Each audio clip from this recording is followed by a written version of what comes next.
ঘরের ভিতর আনার পর এরা একটু স্বস্তি পাচ্ছে। বাইরে যেভাবে মারা যাচ্ছিল, আমি নিজেই অনেক কষ্ট পেয়েছিলাম, ওরাও কষ্ট পেয়েছে। বাইরে ওরা খুব অত্যাচারিত ছিল, মানে বারান্দায় ছিল তো। যদিও আমার পুরো বারান্দা নেট করা আছে, আমি ভেবেছিলাম যে ওদের শীত কম লাগছে, কিন্তু আসলে শীতের প্রকোপটা এত বেশি ছিল যে আমি দেখলাম কয়েকটা মারা গেল। এরপর যখন আমি ঘরে এনেছি, এরা কমে গেছে সংখ্যায়, 5-6টা কমে গেছে।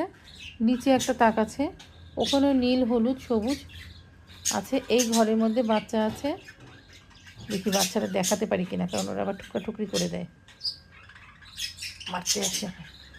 বাচ্চা দেখাতে গেলে আবার মেরে দেবে না, চেষ্টা করি একটু বাচ্চা দেখাই। এই শীতের ভিতর বেশিটা ডেভেলপ হয়নি, কারণ গরমকালে ওদের এই যে নড়াচড়া করছে একটা বাচ্চা। গরমকালে ওদের একসঙ্গে 5টা করে বাচ্চা হয়, 6টা করে বাচ্চা হয়েছে।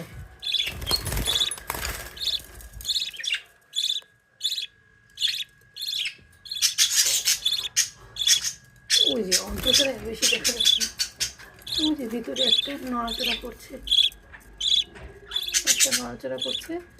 চলে এলাম।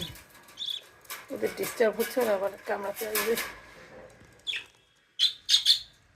এবার ও যে ওরা ওখানে আনন্দে আছে, নীল, হলুদ, সবুজ, ওরা আনন্দে আছে।